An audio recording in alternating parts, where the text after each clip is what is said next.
Hey, what's going down, guys? TalkNorwichCity here, back for another breakfast with TNC. 2 in 2 days, I know.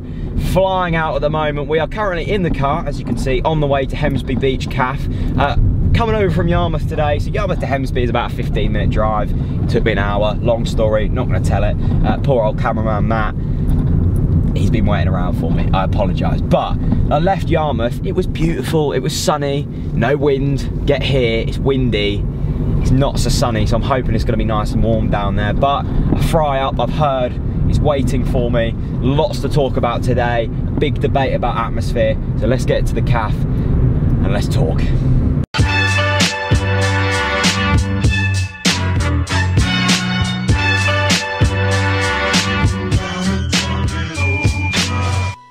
Right then, back down at Hemsby Beach Cafe once again. I was saying on the car in the car on the way here that it's starting to cloud over. It's still nice and warm though. Breakfast today, we have gone for something a little bit different. 2 fried eggs on lovely buttered white bread with a couple of rashers of bacon, a little bit of tomato sauce next to that, and we're really talking. Let's start off with the EDP today. Let's have a look at the back page. It's all about Daniel Farke and that man James Maddison. Lots of shouts for James Maddison to be starting last year. Let me catch that paper. As you can tell, it's a bit windy. Lots of shouts for James Maddison to be starting last year. It never quite happened under Alex Neil, and probably for the right reasons. He had a good loan move out to Aberdeen, and now he's come back, and clearly in Daniel Farke's plans, he's been dropped a little bit deeper under Daniel Farke. As you can see there, him and Maddison there, and I think he's certainly going to be in the plans this season. I don't think Wes Houlihan's the man to play 38 league games. Stephen Naismith's obviously going to be in and out of the side. And I suppose, except for them two, you haven't really got many other options there. So I'm pretty sure this is going to be a big season for James Maddison. I'm really excited to see what he's got under his belt. Now, I put out on Twitter this morning that there's not really too much going on in terms of news. Matt, the cameraman, said that he's seen that a few quotes somewhere that Daniel Farke said there's probably going to be no signings until at least the Brighton game this Saturday, which is fair enough, to be honest, except for the Adam Phillips link. There isn't really too much rumbling about, so that's going to be interesting to see. I'm also hearing that the third kit is going to be announced this Saturday. Apparently it's going to be purple. Just putting it out there. Anyway, I wanted to talk about atmosphere because me and Mick Dennis, the respected, the brilliant Mick Dennis, had a little bit of a disagreement in terms of atmosphere last night. I got back home, it was about midnight, I'd been out, and there was a whole host of comments on Twitter about atmosphere. There were some people saying that if you're in the lower Barclay, it is your duty to sing. I sit with that standpoint, that viewpoint. Some people, like Mick, were saying, look, you go to the football, you don't have to sing, you don't have to do anything.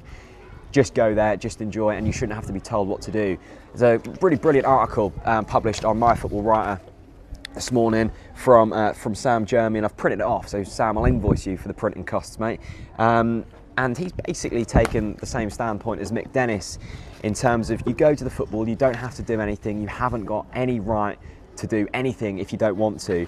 Now this is one of the key quotes I've picked out here. This is not the Dortmund wall, says Sam. Why the incessant need to try and ram this behaviour down other fans' throats is needed, I will never know.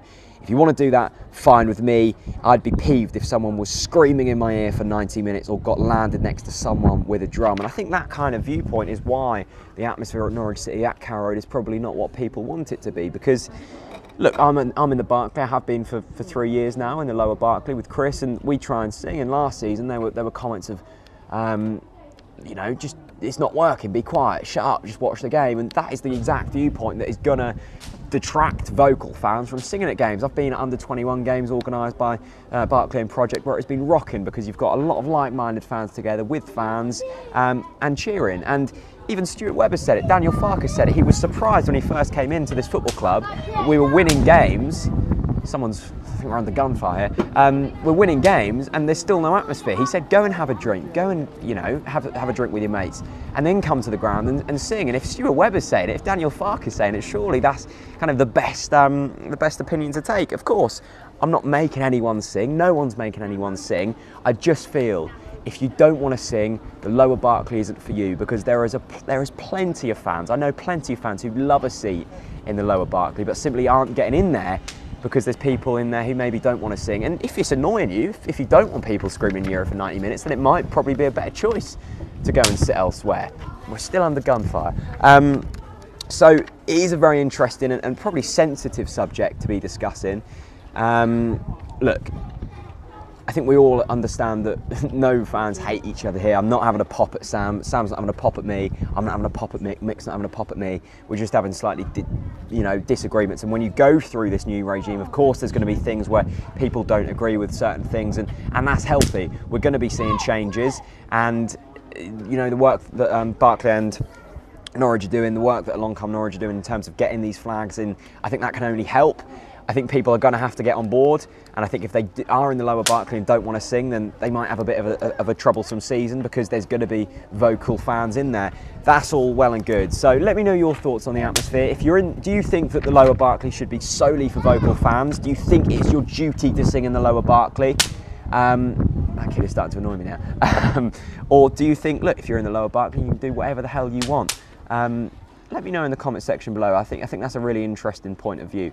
Another interesting thing is I was down at Carrow Road yesterday doing some filming and saw some new posters. I'll put that on screen now. Apparently, you're not allowed to put your own food or take in your own food and your own beverages unless it is bought in of Carrow Road.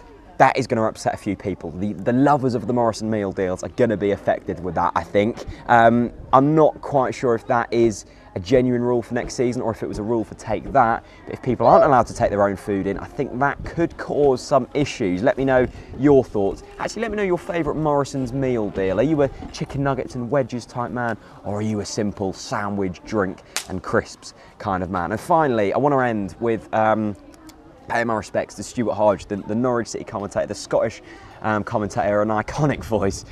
Is unfortunately leaving Norwich City. He won't be commentating on next season's highlights. He was one of my favourite podcast guests we've ever had on. He was absolutely brilliant. So, Stuart, I hope whatever you do in the future, mate, is enjoyable. Whatever you do is good, and I'm sure a lot of Norwich City fans are going to miss you. Anyway, let me know your thoughts on the atmosphere. Let me know your thoughts on safe standing. Should there be safe standing? James Maddison, is he going to be an influential player next season? And also Stuart Hodge. I'm about to tuck into this. This looks tasty. I will see you tomorrow for another video. See you later.